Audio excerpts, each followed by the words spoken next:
Does say you're now streaming. All right, Cindy, we should in theory be almost live or live. It says you're live. I have you live on Facebook. Have me live on Facebook too. Yay. All right. This is exciting. Hang on a second. It's working today. Let me see. Except now I can't find you guys. Hold on. There we go. All right. Hi, everybody. Good afternoon and welcome to the Quantum Alignment Show. We've got this show today is the first in a series of 6 shows that I'm going to be doing over the next few weeks. And my intention with these shows is dual-fold. I don't know how it is for any of you, but I'm at home with a 10-year-old, almost 11-year-old projector. And, you know, it's not easy right now for her. We have good days and some days we have challenging days. And she's my first projector child that I've raised from babyhood.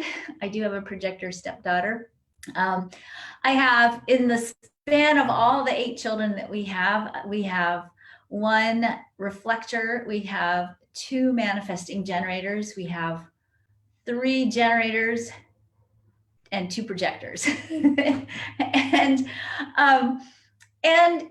certainly, you know, I think that raising our children, and they're not children anymore, 7 of them are full-fledged adults, and we also have a generator grandbaby. But raising kids, one of the things I learned from the very beginning, I think the minute I had my second kid, was that they're not the same. They're all different, and they're different not only by virtue of their design, but they're also different by virtue of their soul agenda and so many other things that they bring to the table as manifested souls. In raising my own children, I will say that I made a ton of mistakes. I didn't want to. I still don't want to, but I do. And I love them dearly. These are human beings I would throw myself under a bus for without even giving it a second thought. You know, I can't tell you how wildly and madly I love my children. And I know you all do too.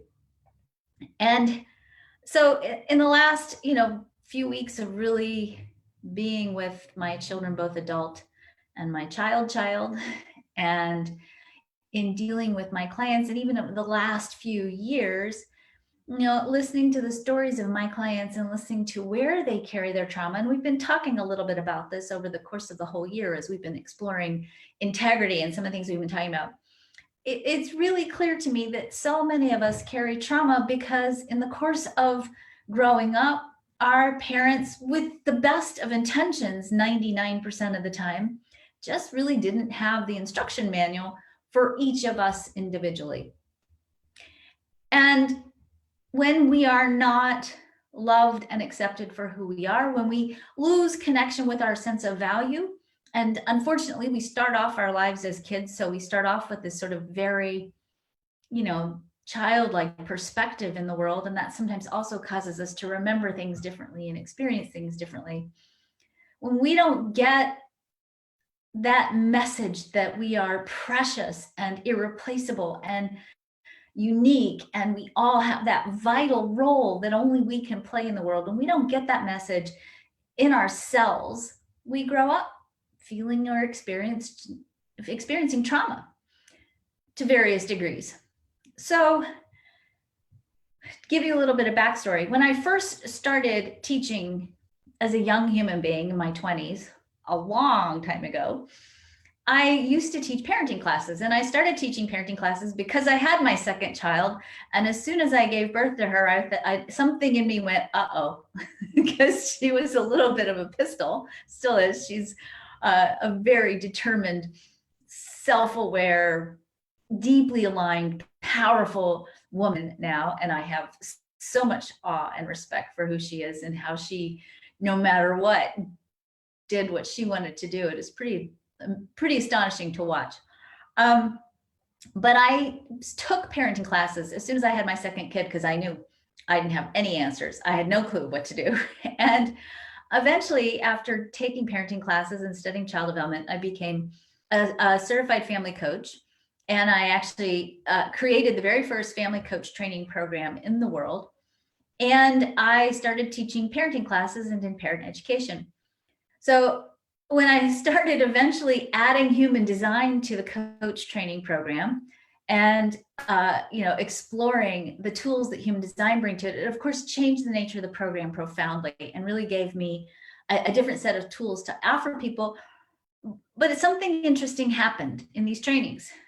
And what happened in these trainings that was so interesting is that my students, my coaching students, as we went through this information, particularly the part about why children misbehave and the parts about type and how energies work, my students were getting triggered by the material, even though it was professional level training materials. It wasn't necessarily about your personal journey, but yet hearing about the potential of how we could have been parented if we'd had different paradigms to be parented with, or if our parents had known more about who we are and how we operate, then maybe our life story would have been a little bit different.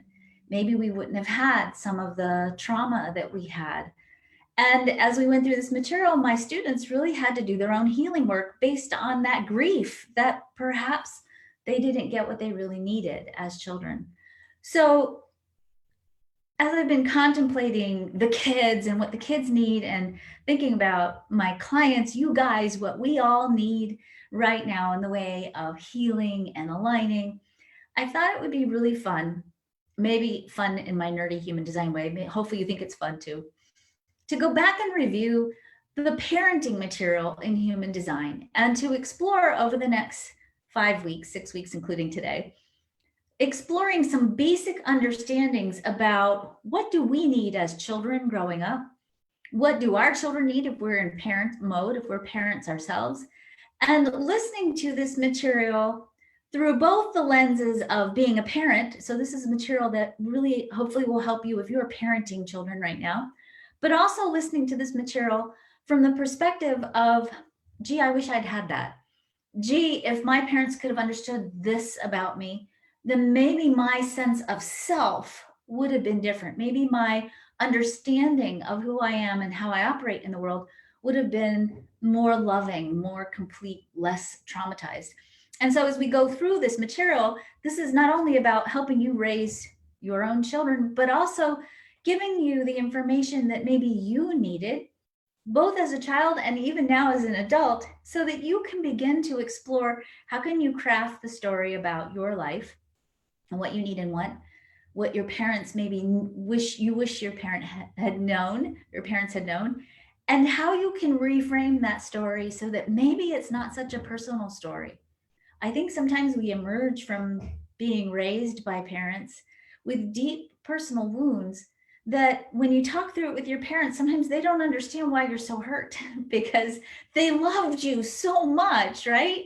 And there's some kind of disconnect there. So maybe this will help you bridge that understanding that maybe your parents really, really, really loved you and they just didn't know how to parent you correctly by design, or parent you with a paradigm that is more conscious and aware. So I'm saying all this because, and you'll see this in the slides today, it's not unusual for me when I talk about this material sometimes for you to get a little triggered, for you to feel like, oh, gee, I wish my parents had known that.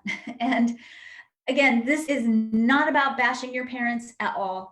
And certainly this is not in any way bypassing or glossing over those of you who may have had, significantly, I'm not going to say even significant, that's the wrong word, but those of you who experienced abuse. And in my practice and in the master alignment programs, and anytime we've done work with people, people have been abused, and probably, I think, unfortunately, more people than I think the statistics bear out have experienced genuine abuse. And this isn't about genuine abuse. This is about helping you reframe the story about why perhaps your parents didn't get you, or why perhaps you were raised in a way that made you feel like, it's not okay for me to be who I am. And that in this exploration, you can begin to embrace for yourself a different identity, a different understanding that hopefully can help you really continue your journey to fall madly in love with yourself, to see your power, to see your authenticity and the need for you to be aligned with your authentic self and for you to really live true to who you are. So welcome to the first of this afternoon's program. Hang on a second. So we're going to call this series Reclaiming Your Inner Child by Human Design. And as I said, you might get triggered during this presentation. This is about letting you give yourself language for your story and then ultimately rewriting the story so that you emerge from the story with your own narrative that allows you to be in control of your own story about who you think you are. So we're going to start first with the idea of misbehavior, because this is usually the first place where we start to run into trouble, right? We have societal beliefs, and if you've raised a child yourself, you've gotten good advice from people who have these beliefs, or maybe you've kind of worked with these beliefs yourself as a parent, or you've experienced the other side of these beliefs. We have beliefs that children misbehave because they're spoiled, or they're bad, or you're just like your mother, or they're just like their father. And if your mother and father don't like each other very much, that's not always a good thing, right? That they misbehave because they're jealous or needy or clingy or whiny, or that they have ADD or some other kind of psychological issue. What we're what we're infrequently taught, let me back up. What we learn as a consequence, if we have these beliefs, what we learn as a consequence is that if your child is misbehaving, they're misbehaving because you as the parent haven't controlled that child properly, right? If they're spoiled, it's because you as the parent spoiled them. If they're bad, it's because you didn't teach them how to be good. If they're just like their mother or father, it's because you haven't dealt with your own stuff and you're passing it on to your children, right? If they're jealous, needy, clingy, whiny, you haven't managed those behaviors well. And so this sets us up from the very start as parents to be kind of stuck in this guilt trap, right? My kid's not misbehaving. It's a reflection on me. And if you're a parent, you know that sometimes you have absolutely no control over how your child is behaving. We're having a day like that here in this household. There's a lot of emotions happening. And I really don't think it has anything to do with me and everything to do with the fact that they said that today, for sure, we're not going back to school till September. And there's a lot of grieving happening in our house today. So your parents may have been embarrassed by your behavior because it was a reflection on them. And maybe you as a parent are feeling a lot of pressure to get your kids to act a certain way or be a certain way or do their homework or sit down and go to their class or school or turn in their assignment or whatever. Because if they don't, it's a reflection on you as a parent. Here's the real reason why children misbehave. Children misbehave because they have unmet energy needs. And they're learning how to express those needs. Your 2-year-old can't say to you, hey, Mom, I'm feeling a little disenfranchised in the current structure of the way the family is functioning, and I need to discover for myself some way of claiming my appropriate power. Can you give me some chores that I can do? Or can you let me say no a couple of times a day because it really helps me kind of tap into my own inner queen, right? Our children can't say that to us because they're children. And oftentimes they don't have the vocabulary or the self-awareness to really understand why they're not feeling so great in this moment, why they have a need and they don't know what that need is. Hey, how many of us as adults have that going on, right? Don't you have days when you just feel off and you don't know why and you can't explain it to your partner, but you're grumpy, right?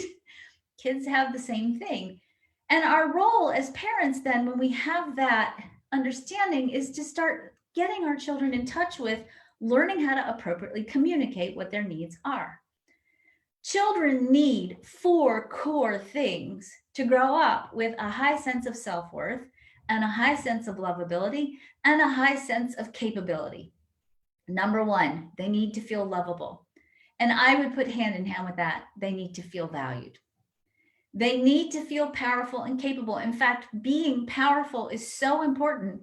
The children go through 2 distinctly different developmental phases as they grow into adulthood that has the single job of them learning how to explore their power.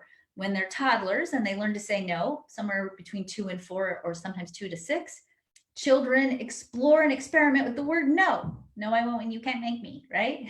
And that's an important phase for children to go through, because when they're going through that phase, they're learning about their own power. Same thing is true for teenagers, especially when they start going, when they're about the age of 12 to 16. They go through a cycle where, again, they're exploring their own sense of power and empowerment, and being rebellious or resistant is part of that, because that's how they're learning about their own boundaries.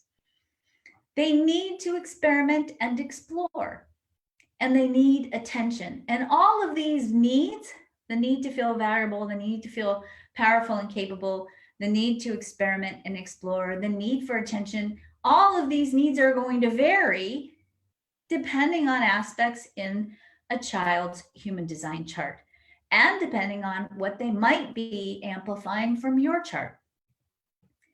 Each child is going to get these needs met differently depending on their human design and their unique energy blueprint. And as you know, the chart is a blueprint for the human condition, experience, and the human experience. What we know, if we get down to the nitty gritty of human design, and we're not going to get into the roots of this in this program, but you need to understand this because this is important. When you are raised in an environment where you learn to love and accept yourself, where you learn to become powerful and capable, where you have the freedom to explore so that you can experiment with your own sense of capability and discover what works and what doesn't. And when that's given to you in a way that's supportive and nurturing, you grow up feeling loved. You grow up feeling valuable. You grow up feeling powerful. You grow up trusting yourself. You grow up understanding your emotional energy. You grow up knowing that it's really okay and even important for you to be your authentic self.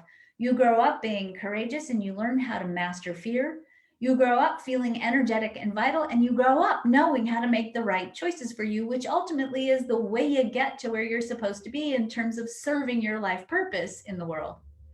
These 9 elements, which if you listen to any of my previous courses, you may have heard me refer to these as the 9 resiliency keys. When children grow up knowing how to and connected to these 9 key things, because underneath it, they've learned that they're valuable and lovable and powerful and capable, then they grow up to become strong, resilient adults. When children misbehave, it's a way of expressing their unmet energy needs. And our role as parents, when we start to look at misbehavior that way, becomes not to control them or manage them in public or in private, but rather to help them learn how to get their needs met in an appropriate way. Think about how different our lives would be if we had been taught to say, hey, I'm feeling a little bit ignored here, and I need to make a deeper connection with you. Could you create some time for me, and maybe we could meet up this evening and hang out by the fire with a glass of wine? Many of us were never taught to ask for what we need and want appropriately. And we learned instead to do little strange, funny, manipulative things to try to get attention, or try to be heard, or try to express our power, or try to feel loved. And it makes life really exhausting when you can't just come out and say, hey, here's what I need and here's what I want, right? Here are some factors that influence our energy needs. Number 1, child development. Where you are on a spectrum of child development is going to influence what you need. Obviously, a baby needs something very different than a 16-year-old. Each stage of child development brings with it certain developmental tasks that have to be mastered. So, for example, as I was saying, we all go through a cycle around the ages of 2 to 6, and later on as young adolescents, where we are exploring how to master our personal power. If we don't get the opportunity to master those challenges in a healthy way, it's not like we go, okay, fine, I'm going to go on to the next thing now. We end up dragging those things we didn't master with us into our adulthood. And so those of us who maybe were never allowed to say the word no, and if we did a raise of hands, I know we don't have hands here, but if I saw all of you and I said, raise your hands if you didn't learn to say no, or if you weren't allowed to say no, you'd all be raising your hands, or a large part of you would. We take those things we didn't get to master appropriately with us, and we keep having to learn them as adults until we figure it out. It takes a lot of us about 50 years to learn to say no appropriately, to say no without fear, or to say no without rebelling. So child development is going to influence some of our needs, some of what we need in that developmental phase to master ourselves and to become mature. I want to talk about child development today in the context of the chakra system, because this is a way that we often don't talk about child development, but I think it's really revelatory in terms of understanding some styles of parenting perhaps that we need to shift, or not just parenting, but childcare, and why sometimes, especially with really young children, if we don't get those needs met appropriately, it starts to actually impact our energy system, and we carry those disruptions in our energy field with us into adulthood. And those disruptions, when we carry them into adulthood, can actually affect our physical well-being, and of course our mental and emotional well-being as well. As you know, the chakras, there are 7 chakras in this chakra system.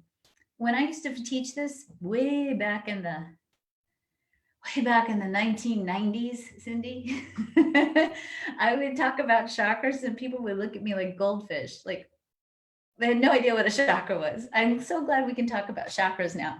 Okay, so there are 7 chakras in the chakra system. And as you may know, the human design system has correlations to the Hindu chakra system. So in human design, we have 9 chakras, energy centers. And I just want to use this chart to just show you what's what, because I'm actually going to talk about this part not in the context of the centers by human design through human design lens, but actually through the lens of chakras. So the head center correlates to the crown chakra in the chakra system. The ajna center correlates to the third eye in the chakra system. The throat center correlates to the throat chakra. The heart chakra actually has 2 centers in human design, the G center as well as the will center. The solar plexus chakra actually also has 2 centers associated with it, the solar plexus chakra as well as the the solar plexus center as well as the spleen center. The sacral correlates to the sacral chakra, and the root correlates to the root chakra. We're going to look at, I'm just going to go through the chakras briefly, and then we're going to look at this in the context of child development because it's very fascinating. So your root center relates to your financial status, your security. This is in traditional Hindu chakra system, okay? Your financial status, your money, your security, safety, family of origin issues. This is a center that grounds us, that when we feel grounded, we feel stable, we feel that we have everything we need. In human design, this is a place where oftentimes we can experience or feel pressure. The sacral center in traditional Hindu, in the Hindu chakra system is all about physical desires, creativity, life force, and work. In human design, when we look at the sacral, we know that the sacral chakra brings us the theme when it's undefined, of knowing when enough is enough. This is a center that is often associated with our physical vitality. And for those of you who are generator types, this is where your inner wisdom of your sacral response is. And for those of you with open sacrals, this is your wisdom about managing life force energy. The solar plexus chakra, which in human design is the emotional solar plexus center, and the spleen center is the center for personal power and intuition. In human design, this is where we carry the energy for self-trust, particularly in the spleen, but also in the emotional solar plexus, emotional wisdom in the solar plexus, and courage in the spleen system. The heart center, which as we know is the G center and the will, the heart chakra is all about direction, love, service, self-worth, and spiritual maturity. In human design, this is where our lovability and our self-worth live. It's all about the heart. So when we start telling people, well, you just got to connect with your heart and lead with your heart, if your heart is questioning its lovability, or questioning its value. It's very hard to lead from your heart. It's very hard to get your head out of the way if you're trying to live from your heart and you don't love yourself and you don't value yourself. The throat chakra is, in traditional Hindu chakra system, the center for communication. In human design, we say it's the center for communication as well as manifestation into action. It is an energy center that needs attention, recognition, and is associated with authentic expression. We say speak your truth, right? When we talk about the throat chakra, this is that authentic expression piece. The third eye, or the ajna, represents our knowing, right? This is the place where we store our beliefs and our certainty. And certainly, if we have beliefs, particularly beliefs about ourselves that are not very healthy, that are not high quality beliefs, this can be a place where we get disrupted from knowing, because our lack of belief in ourselves and a lack of belief in our self-trust can interfere with our knowingness. The crown chakra is where we have our divine connection and our inspiration. And certainly in the high expression in human design, that's associated there too. But it's also where we have pressure. And oftentimes in human design, this is a place where we have the pressure to figure things out. Let's talk about chakra development in children.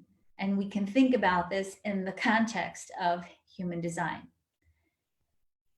A child's aura, their energy field, is not mature until the age of 7, which is why when we talk about raising your children by design, some of the elements about raising your children by design actually don't count in the beginning of early childhood, because what children need from birth to 7 changes after a child turns 7 and the aura matures. When I'm saying that the aura is immature, what I'm really saying is that a child's ability to metabolize, maybe that's the right word I'll use, a child's ability to metabolize earth energy doesn't really mature until they're 7, which means that before they're 7, small children are needing to have contact, consistent contact with the presence of a loving adult. Because a small child is going to actually need to hang out, at least periodically, and less as they mature, but they need to hang out in an adult aura, because when they're sitting on your lap, or they're eating, or they're breastfeeding, or you're playing little piggies with them, or you're rocking them, or you're sitting next to them painting, or whatever you're doing with them, they're actually borrowing your energy field. Because when they're in your energy field, it gives them a cloak that helps them process the energy of the earth when their systems are too immature to handle it. This is why for many, many children, not all, every once in a while you get a kid that bucks this. I've had a kid that bucked this, but most children do really, really well. In fact, they thrive with what we call attachment parenting, where you have them in a sling or in a backpack carrier, or you co-sleep, or you're with them in closeness until they mature, because they get to use your energy field to help them process their own experience of being on the planet in Earth. This is a really powerful thing to think about when we look at how we, especially in the Western world, how we raise our young children anymore. And it's changed a lot in the last 30, 40 years. As the workforce has changed and the roles of women have been expanded, and we've been able to release ourselves from some of the more traditional definitions, and this is not saying that only moms can do attachment parenting, dads can do attachment parenting too, so can grandparents, so can care providers. But understanding that that touch piece and that connection piece and that consistency piece is really important for small children is huge. Children who are put in daycare settings where there's not enough touch to go around, where there's not enough lap time to go around, don't do as well, not just because physically they actually need that physical contact. Small children need 46 Positive physical contacts a day. If you have a young child at home, start taking a tally of how many times your kid gets those needs met. By the way, as adults, we need 14 a day, which is really hard for many of us right now during this time of social isolation. 14 positive physical contacts a day for optimal neurological health and wellness. Okay, 46 for small children, 14 for adults. Everybody needs touch for optimal physical health, optimal neurological health and wellness. Think about that. Put post-it notes and keep tallies during the course of your day and make sure you're getting enough hugs. You need 14 hugs. Your kids need more. That's the physical part. That's the neurological part. Energetically, kids, small children even need more than that. They need to be in your aura because that presence helps them keep their energy field clear and functioning well. At birth, when children are first born, they have a large crown chakra. Their chakras are not all the same size and spinning it the same way when they're little. So we're going to go through how do they change as we grow and mature. At birth, a baby has a large crown chakra and a very small root, which makes sense. You know, the spirit is entering into the body and the connection to source is still pretty big. And in fact, when you look at small children, you know, babies are kind of checked out sometimes, right? It's like they're checking out, they sleep a lot, they're not really particularly grounded. A lot of times they're kind of still negotiating their contract, right? Some of them are like, wait, Earth again? What was I thinking? What did I sign up for? Let me out of here, right? Some of you may still feel that way, right? While they are small, they sleep a lot because in the process of sleeping, they are still being encoded with their soul purpose and their divine mission. They need that sleep because they're checking in with their orders from above, right? During the first and the second year, the crown grows smaller, it gets more in balance, and the root center grows bigger. You get a small opening in the heart center and a large solar plexus chakra. So you see during this phase, they're starting to get more grounded. They're starting to get here and they're starting to sense and feel more with the solar plexus chakra opening and the heart chakra beginning to open more. So their sense of their identity. Remember in human design, the G center, which is part of the heart chakra, is their identity. So after that first year, they're starting to begin the processes of identifying themselves as a separate entity. Now they're not just mom or just, you know, a baby. Now they're starting to see, oh, hey, I'm a little bit separate from mom. And that starts with that whole separation anxiety piece and that, oh, when mom disappears or dad disappears around the corner, you know, are they still here? Am I alone? Who am I? Right? So you get to see a little bit of that evolution here. Between the second and the third year, the solar plexus chakra, that's the splenic center, and the emotional solar plexus continue to open. You get the beginning of the third eye really opening up, which is really kind of cool because what happens a lot of times in smaller children, especially when they become articulate during this age, is they are right now able to talk about what they see. And I don't know how it is for you guys, but how many of you had really little children who start revealing some really, really big secrets about the truth of life to you when they're teeny tiny, right? I remember one time my middle daughter still hates that I tell this story because now she's like a super linear, logical, reasonable human being, and she thinks that everything that I do is a little bit cuckoo, right? But when she was 3, I got her out of the bathtub one afternoon. Well, one time when I don't know if it was afternoon or morning, I got her out of the bathtub.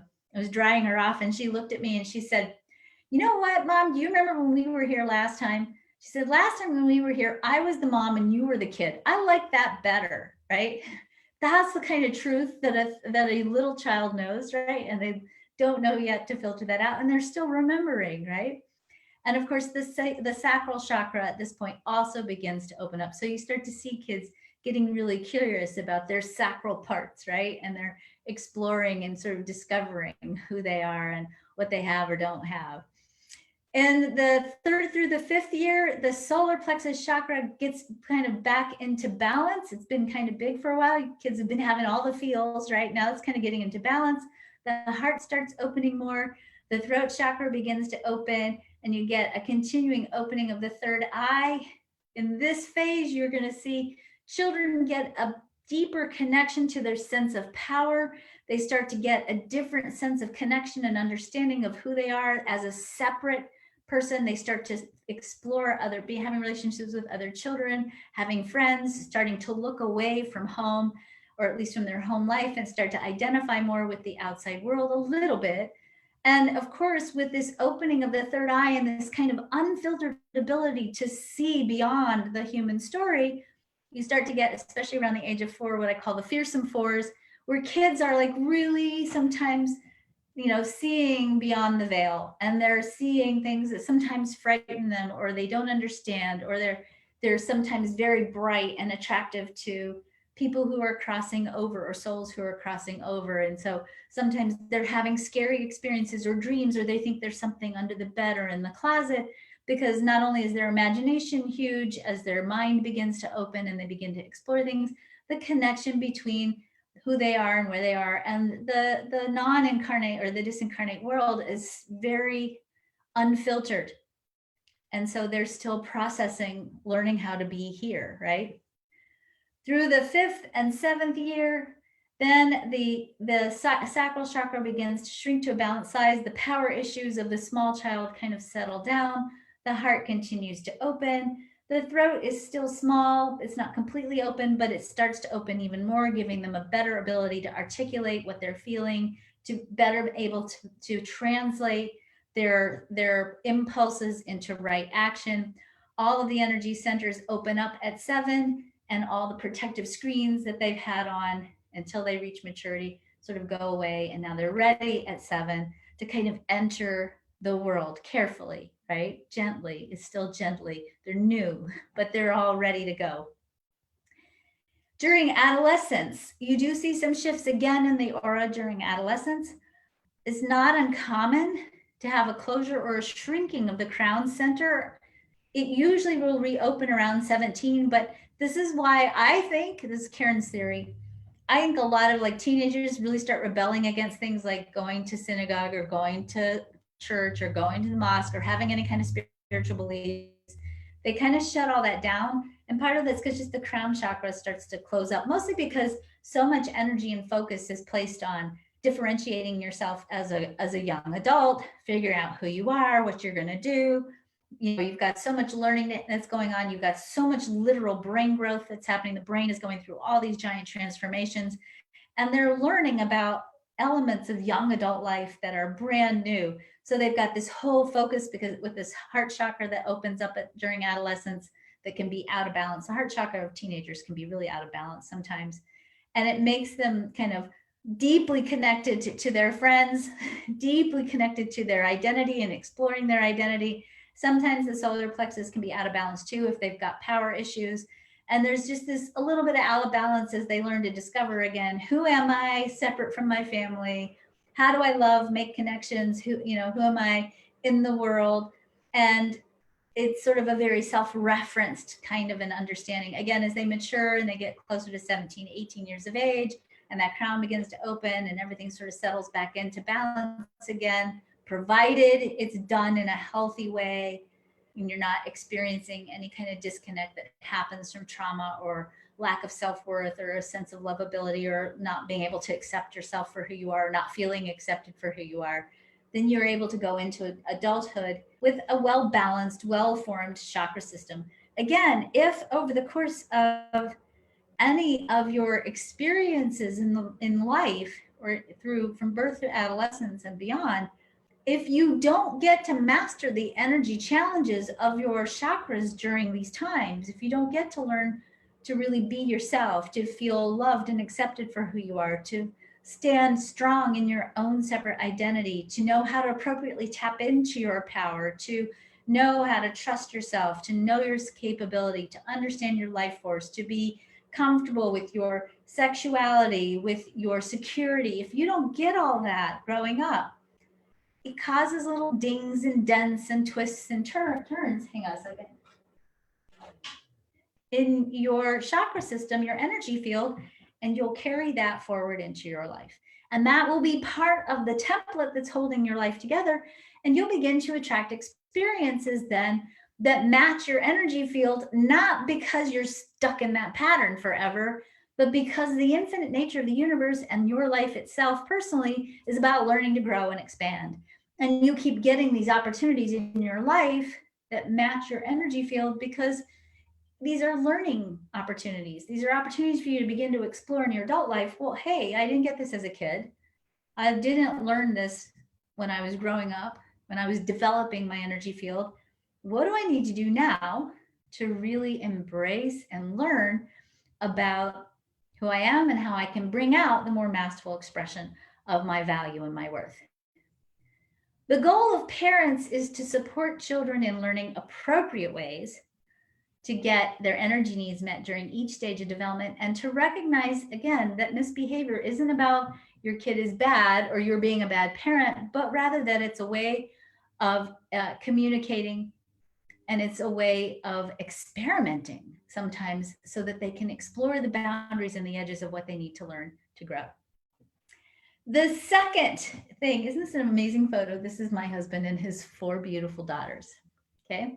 This second thing that influences why we behave the way we behave as kids and adults is our parent-child energy dynamics.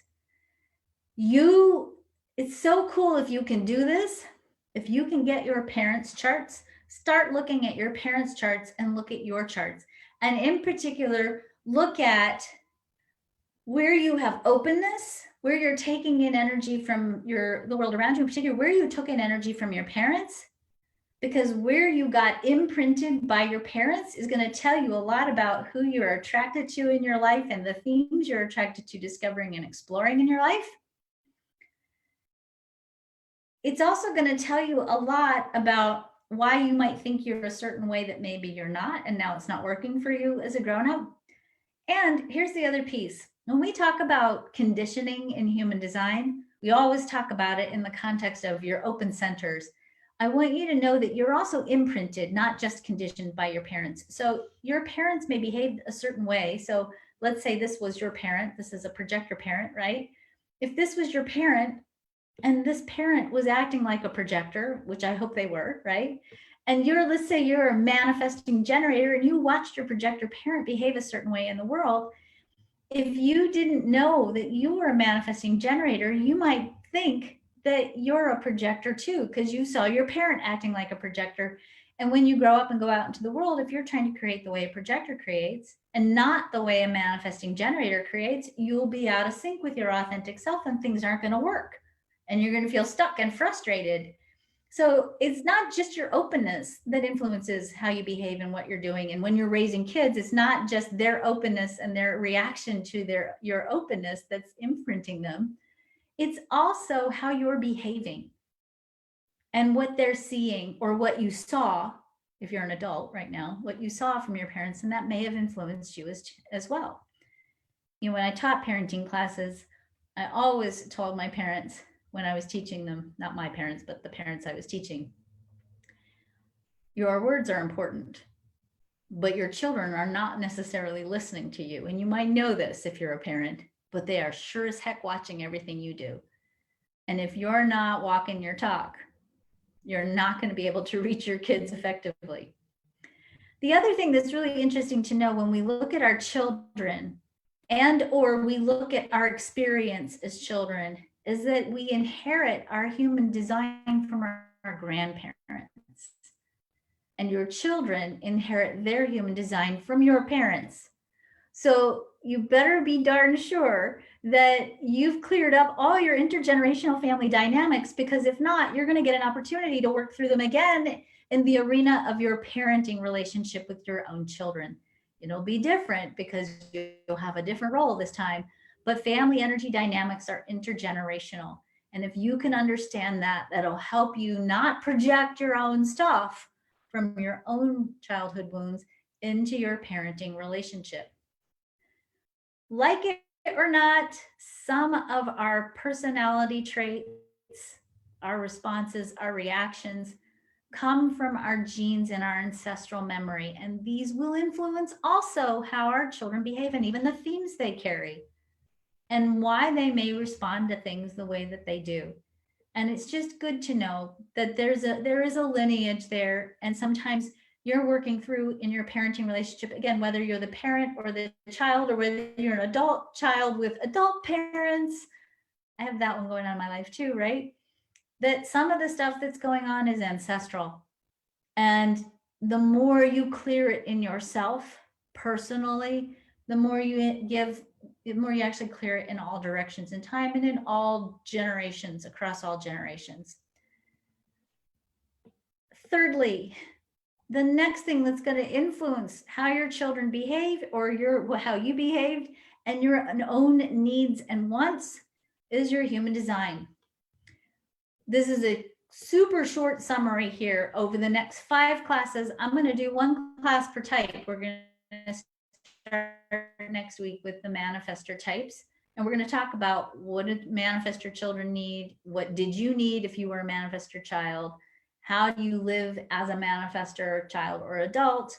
We're going to talk about each type in the next 5 quantum alignment shows.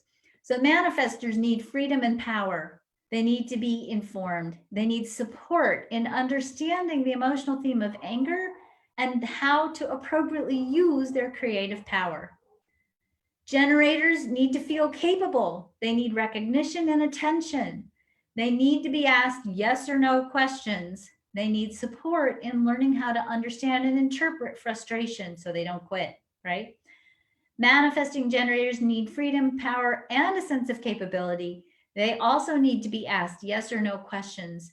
They need support in understanding their frustration and their anger, because they'll have both, because it's a 2-for-1 deal, right, for the MGs.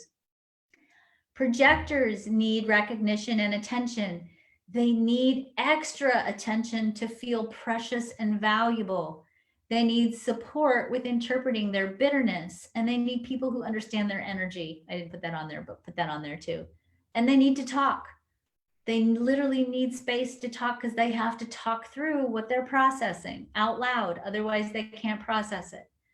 Reflectors also need time, because they can't make decisions quickly. They need time for transition. They need time to make important decisions. They also need attention, recognition, and consistency, because they need to know which auras can they rely and depend on because of how it feels to them. They also need to feel precious and valuable. They need help understanding their sensitivity and also how to tease out their energy in a social situation so they don't get swept up with the crowd, right? And they need help with understanding disappointment.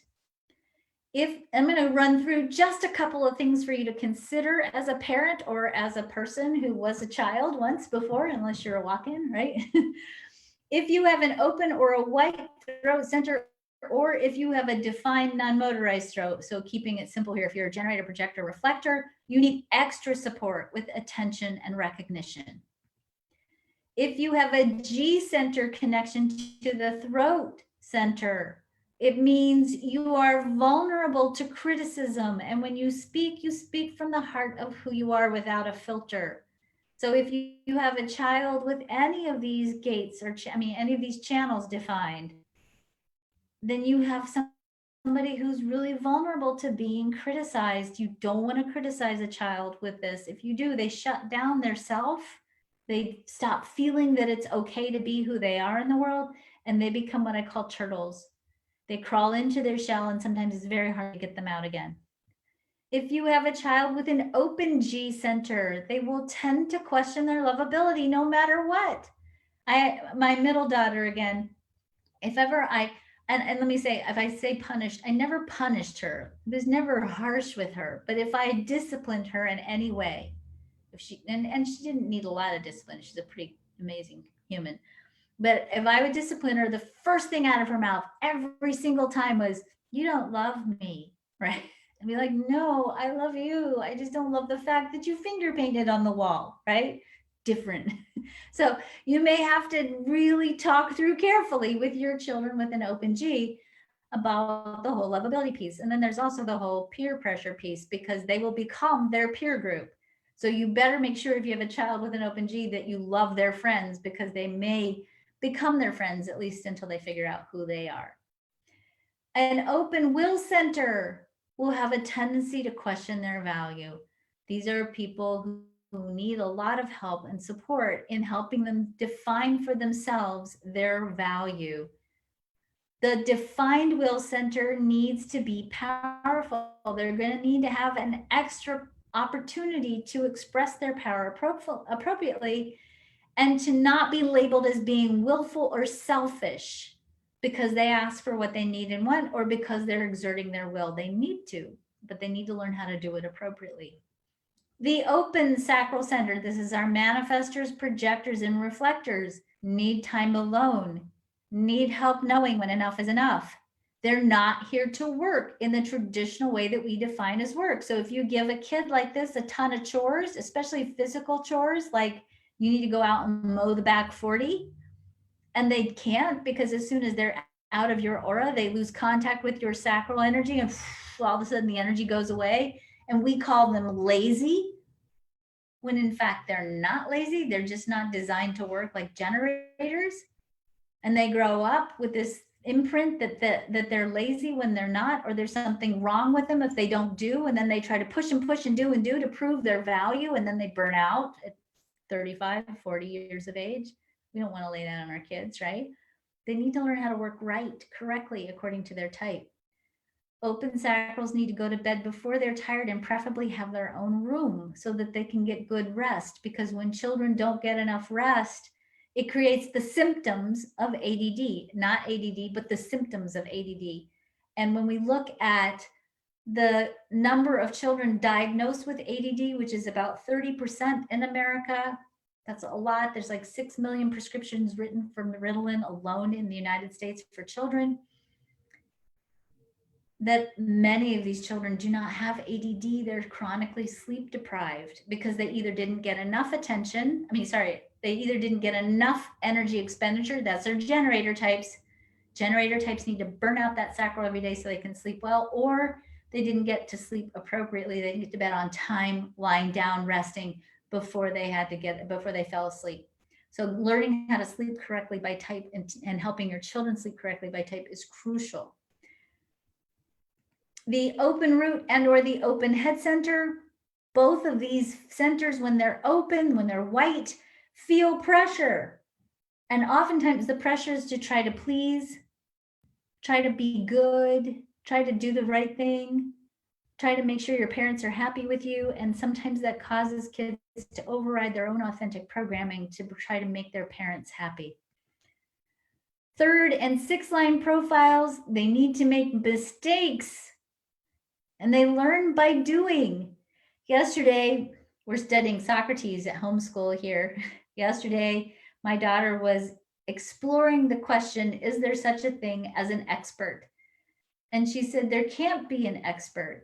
And she said, but it's hard because when we learn, we're not allowed to make mistakes. So people assume that we always know, but when we think we always know, or people tell us we have to know, then we can't make mistakes. If we don't make mistakes, we can't learn. So brilliance there, right? Children need to make mistakes. So do grown-ups, by the way. And it has nothing to do with your value and your worth, and everything to do with this is a path of learning. And it's definitely a part of learning for the 1-3s, the 3-5s, the 4-6, the 6-2, the 6-3, and the 3-6. Okay? Children with either the gate 19 or an open solar plexus. This is not the only place, by the way, where this lives, but these are two configurations that create sensitivity in how you experience the world. These are kids who will do everything to keep the peace in the house because they don't want you to be angry, upset, or to yell at them. Again, my middle daughter, when I would discipline her, she has the 19. I never had to do anything really to discipline her. If I walked in the room and I had like a furrowed brow and I had mad eyes, she would start crying because she'd think she was in trouble. If I had any kind of feelings that were not happy feelings, she dialed into those right away and instantly assumed that I was A, angry with her, and B, that I didn't love her. So we really had to, we worked this program a lot. She's 23 now. Now we're very, very close. But it really took a lot of work to get her to see that some of what she was experiencing was her energy and not actually what was really happening. If you have an open spleen, that's the triangle on the left on your chart, it would be white.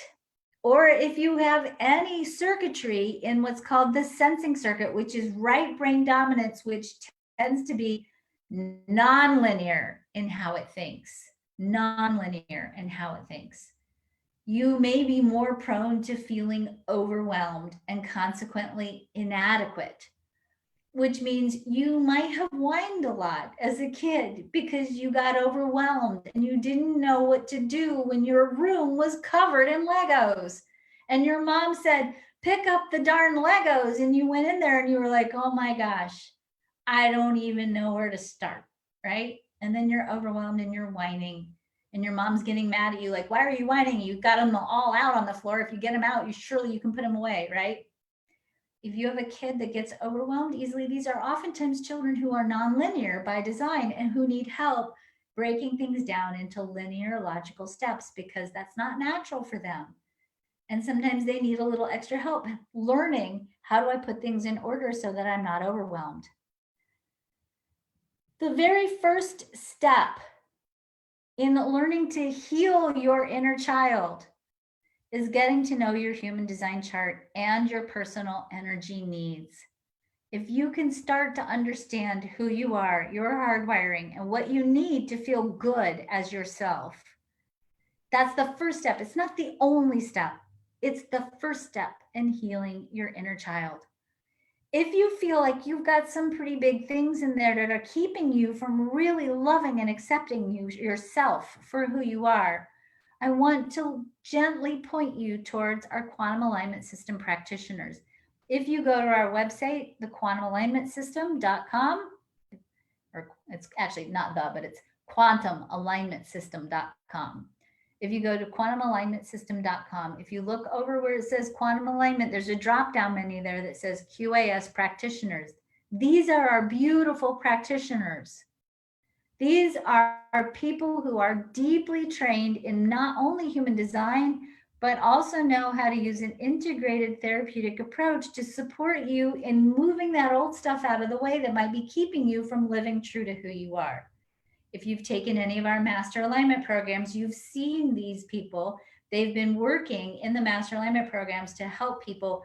They're amazing, amazing practitioners, and they've got a depth of knowledge and wisdom that will be powerful and super, super helpful for you if you're trying to live into your human design. So go there. And if you are interested in working more in groups, we're going to be announcing in the next couple of weeks a new master alignment session for this quarter. And we're going to be exploring wounds around consciousness and are connected to source in our next master alignment program. In addition, I'm not, but Kristen Shorter, who you all have heard here before, she's amazing. Kristen's going to be teaching a brand new Parenting by Human Design program. The link to the program, you can't click on the link on the slide, but Cindy will post the link in chat and she'll post the link for you guys on the Facebook group. This is a powerful program for parents that's going to teach you how to parent your children by their human design. And because we know right now that things are rough and many of you are locked in the house with your children and you need extra love and support right now as we go through this really challenging time, Kristen is offering this program on a sliding scale basis. So nobody's going to be excluded from this program. And I'm donating to Kristen some scholarships for this. So go check out this program. Notice, pay attention. She does have a bonus there that's unbelievable. If you purchase the program at the recommended price, she's doing free readings. So it's a phenomenal, phenomenal opportunity for you to not only learn about your child, but to also learn about yourself, which is so important because you don't want to be bringing your old story into your parenting relationship with your children. So check this out. If you're a parent, if you've got children at home, if you're a grandparent, if you have people who you love who are parents, get them into this program. Human design was created when the system was first revealed. The voice told Ra, this system is for the children, but the parents have to learn it first. We have to learn it first as grownups. So This is such an important thing for you to be able to give your children a deep sense of awareness of who they are, how they operate, what they need, so that they can grow up to be people who know how to love themselves and value themselves, people who have a deep sense of their own capability, their power, who are able to maintain their sense of wonder and to deeply impact the world as aligned human beings who can access their creative, intuitive awareness to find the elegant solutions necessary to continue to grow this world of equitable, sustainable peace. Ha! 1 minute short. I did Well, it. you did it. You made it all the way through. Now, I do want to say that another thing that Kristen did do a little bit of home. She has lots of resources when you're homeschooling your kids at home, that not just working with their human design, but actual resources that, what do I do with my child? And her children are a variety of types. She has parented. A generator, a manifestor, and a projector, I think. Yeah. And she's a generator. So, yeah. Yep. So do you have time for questions? I do have time for questions. I'm going to go back. Okay. I'm pretty sure you answered Dee Singh's question. I have a 1-8, and remember Karen mentioning in another show that this is particularly sensitive to criticism. Through my own inner child journey and reparenting myself and creating new neural tracks, I was harshly criticized growing up and beyond, even as an adult. And I was wondering if you could share your insight in how to work with this, both the harsh inner critic as an adult myself, along with feeling the courage to get out there more with resilience and not being so hypersensitive to criticism. 1-3 emotional projector. So I will say, I feel you. I also have that 1-8, and it's terrifying. And I think, the first thing that I'm going to say is, and this is true for all of you, follow your strategy. The more you live aligned with your strategy, the more life's going to bring you opportunities to experience out here in your real world life ways to heal the heart of who you are. The wound, when you have any of those channels, is really healing the heart of who you are. And the path to healing, I believe, this heart of who you are is telling a different story about who you are, which is personally why I love human design so much. But here's a really practical, easy way to start. Number 1, literally sit down and write a different story about your life. You're not going to change the circumstances, but start writing a different story about who you are experiencing yourself to be. So instead of telling the story, and again, I'm not saying you won't slide back in this in your daily life, but at least start practicing doing this in a creative way. Start creating a new story that says, I am a powerful creative force. When I speak, people listen to me. My voice is transformative and valuable and precious. I bring something from the heart of who I am into the world that no one else can. And people value me. And I value myself enough to only share the heart of who I am with the people who listen. Now, that's a very linear, logical story. I'm a linear, logical person. You might want to do it from a more creative place. You might want to do it as telling, like, as if you're going to tell the story of yourself as a superhero, or maybe you want to create an art piece, but start using storytelling, personal storytelling, as a way of beginning to change that narrative. The second thing I'm going to say to you is, if you are able to, go find a quantum alignment system practitioner. If you can't do that, or in conjunction with that, come to one of the master alignment series. That's another really powerful way to start digging in around there and start changing those beliefs around. And fourthly,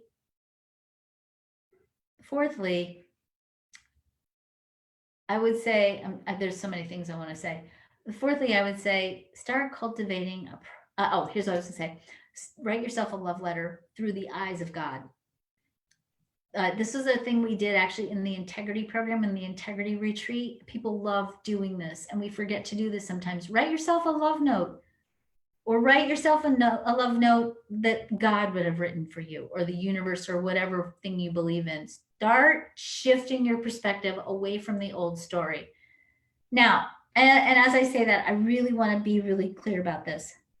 There's a difference between losing connection with your sense of lovability and your sense of value, versus healing from trauma of having been abused. And if you're stuck in a story that involves you having the experience of abuse, you really might need to get some extra help with that story. You deserve to get some extra help with that story. So again, check in with yourself and really get clear. Do you need an extra level of support to heal these wounds you're holding? If you don't, then these are some things you can try. But if you really feel like, I've tried everything and I'm just really stuck in the pain of this abuse, then get some extra help for that. You deserve it. You deserve to find ways and pathways to get out of the pain. So good. We're over the hour. I see two or three more questions. One should be fairly quick. Did you want to take those, or? Yeah, let's do them super quick. I'd like to check parents' deceased human design charts, but do not know their birth times. How do I work around this? This is from Carol. Just most of your parents' charts aren't going to change. So run the chart at 6 a.m., run the chart at 6 p.m. See if the chart changes a lot. If it does, send us an email and I'll tell you what to do next, because then it gets a little more complicated. Usually they stay about the same. Just pick one, morning or evening. You really want to look at the bigger parts of the chart aren't going to change that much over the course of a day usually. Just one more question. Where to look in energy of the parents, for the energy of my parents in my chart? Is there a specific place you look? Start first with the types and then look at the centers and then look at the profiles in that order. So I think that is it for questions. So take good care of yourselves, you guys. Love yourselves wildly. I hope this was at least an interesting start in exploring some of these stories that we tell about ourselves in our past, and exploring what we can do to continue to reframe these stories in a more empowered way. Next Friday, manifestors. And again, show up even if you're not a manifester, because you're going to learn something, I promise. Be well. Take care, Cindy. Thank you so much. Have a great weekend, you guys. And don't forget, check out Kristen's stuff. See ya.